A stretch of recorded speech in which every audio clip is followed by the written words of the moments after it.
en el set de TN23 nos acompaña Andrés Estrada, nuestro periodista que se especializa en temas internacionales. Andrés, buenos días, bienvenido. Buenos días. Es un día clave e histórico para Estados Unidos. Es un día clave porque la decisión que toman los estadounidenses, ya sea que elijan a Kamala Harris, actual vicepresidenta, candidata de los demócratas, o a Donald Trump, el candidato de los republicanos, la decisión que toman los estadounidenses va a tener un impacto no solo para Estados Unidos, para la región, Guatemala, muy cerca de Estados Unidos. Las políticas que Estados Unidos decida tomar en temas migratorios, por ejemplo, nos impactan directamente a nosotros. Y claro, para el mundo, vemos recientemente los conflictos que han surgido e históricamente el rol que ha tenido Estados Unidos en el mundo ha sido muy importante, así que estas elecciones es algo a lo que hay que ponerle mucho ojo. Andrés, también surgen muchas dudas con relación a cómo funciona el sistema electoral, claro, porque sabemos que en Estados Unidos no es por voto popular como pasa en Guatemala. No, claro que no es por voto popular. Ellos tienen un sistema que le llaman el colegio electoral. Cada estado tiene un número de votos electorales. Por ejemplo, Texas. Texas te da 40 votos electorales, Florida te da 30, California te da 54. El que gana un estado se lleva esa totalidad de votos electorales. Entonces, si Donald Trump gana Texas, que es muy probable que eso pase, se gana los 40 votos electorales que tiene Texas. Si Trump gana Florida, que también es muy probable que pase, se gana los 30 votos electorales que tiene Florida. En total llevaría ya 70. ¿Cómo se elige al presidente? ¿Quién se convierte en presidente? El primero que llega a 270. Esa es la cifra mágica que vamos a estar escuchando de aquí hasta que sepamos quién es presidente. 270. El primer candidato que llegue a 270 votos electorales se convierte en presidente. No, y también hay que tomar en cuenta que se están realizando o se realizaron en su momento también votaciones adelantadas, claro, y por correo, que son también modalidades diferentes. Modalidades diferentes. Ya van millones de votos emitidos por ese voto adelantado, que no se hace en todos los estados. Ese voto adelantado, lo que pasa es que se abren en ciertos estados los centros de votación una semana antes, en algunos lados días antes, para que las personas que no puedan ir este martes puedan emitir su voto. ¿Por qué, Yancy? Porque este martes es día laboral, es martes donde acá lo hacemos domingo para que pues todas las personas puedan ir, y el domingo es el día más tranquilo y así todos puedan emitir su voto. En Estados Unidos no, en Estados Unidos lo decidieron hacer martes, es un día laboral, no hay asueto. Han habido muchos impulsos para que el martes, el día de elecciones, sea asueto en Estados Unidos, pero hasta hoy no se ha logrado. Entonces todas las personas tienen que trabajar. Hay personas que por sus horarios no les da tiempo de acudir a su centro de votación, y es por eso que existe el voto adelantado, que es ir a mi centro de votación días antes para emitir mi voto en mi papeleta, o el voto por correo, que no es correo electrónico. El voto por correo es el voto por correo tradicional, en mi sobrecito. Tengo que meter mi papeleta en mi sobrecito y devolverlo por el correo tradicional. También se ha especulado mucho de por qué martes, porque aquí ya estamos acostumbrados a que sea domingo, que día pues de descanso para todos, pero hay un contexto y una historia detrás del por qué se realizan el día martes las elecciones. Así es, cuando se empezaron a organizar las elecciones en Estados Unidos, y estamos hablando de cientos de años atrás, cuando Estados Unidos todavía estaban empezando a llegar los colonos y era todavía un Estados Unidos muy agrario, muy rural, se querían hacer elecciones, pero se quería buscar un día que no afectara los días que son santos, los días que son importantes para las religiones. En el caso del sábado, que es el día pues religioso de los judíos, no se quería tocar el sábado por eso, tampoco se quería tocar el domingo, porque es el día donde los cristianos usualmente van a misa o van a la iglesia, es el día tradicional para eso. Entonces se dijo, hagámoslo martes, porque así el lunes la gente va a trabajar y termina su jornada laboral y sale a viajar, porque hay que recordar que antes no era como es ahora, más facilidades ni nada. No habían esas facilidades, entonces mucha gente tenía que viajar largos tramos para ir a votar. Entonces decían, el lunes termina su jornada laboral, sale de viaje, llega el martes a emitir su voto y luego ya todo tranquilo, tomando en cuenta que el martes no es un día como tan importante en el mundo laboral como otros, como el viernes o como el lunes. Es un día más tranquilo, si lo queremos ver así. No, y es que también hay que tomar en cuenta pues todo lo que tú indicas, es como el día perfecto allá en Estados Unidos, se podría decir de alguna otra manera. Han habido muchas críticas por eso, exacto, porque es día laboral. Entonces los demócratas son los que más han querido que se cambie, que no sea martes, que no sea un día laboral, o que ese día sea asueto para que más personas puedan asistir, porque los demócratas argumentan que el hecho de que sea en día laboral limita que muchas personas puedan emitir su voto. Pero los republicanos son los que más se han opuesto a eso, porque ellos argumentan de que no, que así se ha hecho siempre, ya es una tradición, y que existen las alternativas como el voto por correo, el voto anticipado. Entonces no es necesario hacer que el martes sea día de asueto. El problema es cuando esas alternativas, Andrés, también representan hasta cierto peligro de emitir el voto, porque veíamos, por ejemplo, que hubo quema de buzones. Sí. Entonces también afecta el derecho que están ejerciendo muchas personas. Claro, eso es lo que pasa, y también a veces ha pasado que yo envío mi voto por correo, por ejemplo, y se pierde por X o Y razón, al cartero se le cae en algún momento, y llega a pasar algo y se pierde mi voto y no cuenta. Son casos muy, muy raros. En general ya pues están acostumbrados los estadounidenses, ya saben cómo hacerle, pero sí, existen esos casos donde pasa eso, pero bueno, a fin de cuentas es su sistema electoral, es lo que ellos han decidido hacer y pues así lo hacen. Y al final, pues a pesar de que hay algunos estados, Andrés, que pues implementan esta medida del voto anticipado, voto por correo, unos ya inician con el conteo de los votos, sí. Otros inician hasta que se cierran las urnas. A ver, aquí en Guatemala estamos acostumbrados que el Tribunal Supremo Electoral es el que cuenta todos los votos en todo el país. Y estamos pendientes del sistema. Así es, hace las elecciones pasadas tuvimos el sistema TREP y ahí se iba actualizando, ¿no? Ya correcto. Tenemos un proceso uniforme, que es el mismo proceso en todos los centros de votación, en todos los departamentos. En cambio, en Estados Unidos no es así. En Estados Unidos, cada estado hace las elecciones según sus leyes, según ellos quieran. Entonces, cada uno de los diferentes estados tiene sus propias reglas, su propia forma de hacer las cosas. Y es que el voto por correo trae ciertas cosas complicadas. A ver, primero hay que abrir el sobre, hay que sacar la papeleta. Algunos estados obligan a que el sobre vaya firmado por la persona que emite su voto y que la papeleta también vaya firmada. Entonces, después de que saqué la papeleta del sobre, hay que revisar que la firma del sobre sea la misma firma de la persona del padrón, que la firma de la papeleta sea la misma firma del sobre y la del padrón. Todo eso, Jensi, todo eso lleva tiempo. Bastante tiempo. Estados como Florida, por ejemplo, ellos lo que han hecho es que desde hace 3 semanas llevan procesando todo el voto por correo. Lo procesan, hacen todo ese procedimiento, revisar firmas, extender las papeletas, sacarlas del sobrecito y ya tener las listas. Entonces nada más cierran las urnas y lo único que hacen es empezar a contar. Cuestión de horas, ya tienen 100% de todo votado. Se acabó. Estados como Pensilvania, por ejemplo, ellos cuentan lento porque cierran las urnas y empiezan a hacer todo el proceso.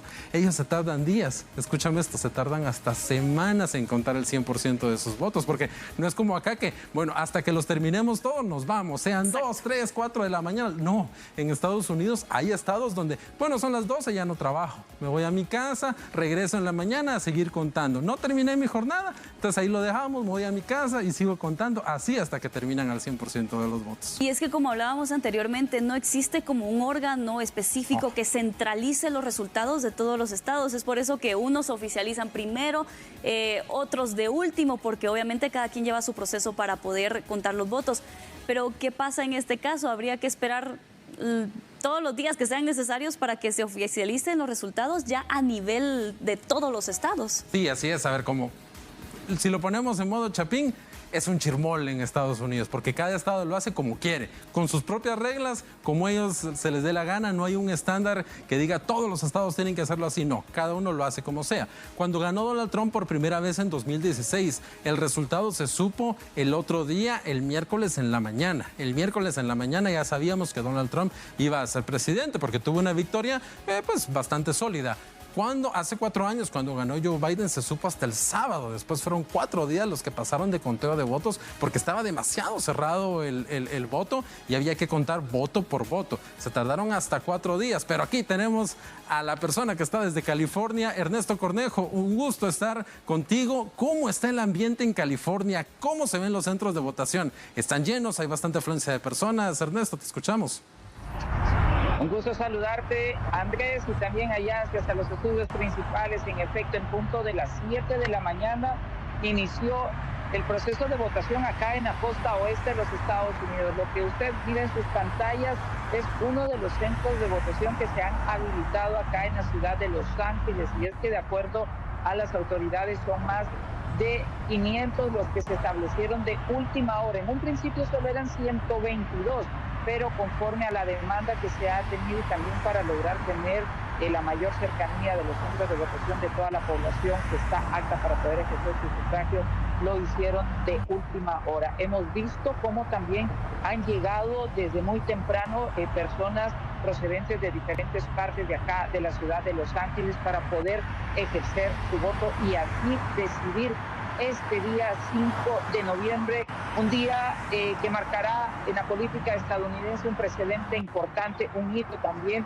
Tenemos entrevistas, más adelante se las estaré presentando, de las personas que ya también están ejerciendo este voto y la decisión. En algunas de las costas, desde muy temprano, se estableció también este mecanismo de votación presencial, y es que cabe recordar que por la diferencia de horarios, esto se ha tenido lo que es el cambio acá, se inició hace breves minutos, escasos, que también hemos visto cómo personas con sus familias han venido, principalmente acá donde nos encontramos con muchos americanos, los que están ejerciendo desde muy temprano su voto. Más adelante estaremos en puntos estratégicos donde la comunidad latina también refleja un margen importante para poder decidir quién será el nuevo inquilino en la Casa Blanca. Ernesto, en este caso, en Los Ángeles, ¿cuántas personas están aptas para emitir su voto? Esto depende, Yancy, depende de los diferentes estados. Sabemos que California tiene, de acuerdo a el colegio electoral, al menos 55 escaños con los que ellos van a ir decidiendo, y conforme esto vaya, pues se va a ir dando un margen. No hay todavía así un punto o casarse con una estadística, ya que esto varía dependientemente de algunas personas que han dejado sus estados de origen o su ciudad natal y radican en unos puntos. Esto va dependiendo. Quisimos abordar sobre este tema con los encargados de acá, pero ellos también mencionaban que es muy incierto, y es que se abre el padrón electoral media vez que estén emitidos ahí, pues ellos pueden ejercer su voto independientemente de donde ellos se encuentren. Esto varía mucho, pero lo que sí es cierto es que se va a tener una gran participación. Se mira con mucho entusiasmo la población que puede ejercer su voto. Este día está saliendo desde muy temprano, ya los primeros rayos del sol se han hecho presente a pesar del frío que se ha tenido y las bajas de temperatura en esta parte de los Estados Unidos. Es muy importante también referirnos a que no ha importado esta situación y las personas están viniendo a votar y decidir quién serán las nuevas autoridades que gobernarán el país norteamericano para los próximos años.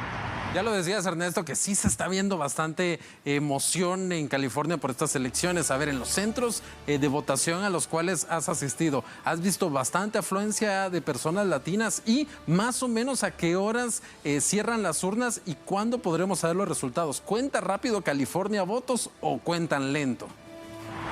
Muy rápido, aunque sabemos que desde hace algunos días se ha venido lo que es el voto anticipado.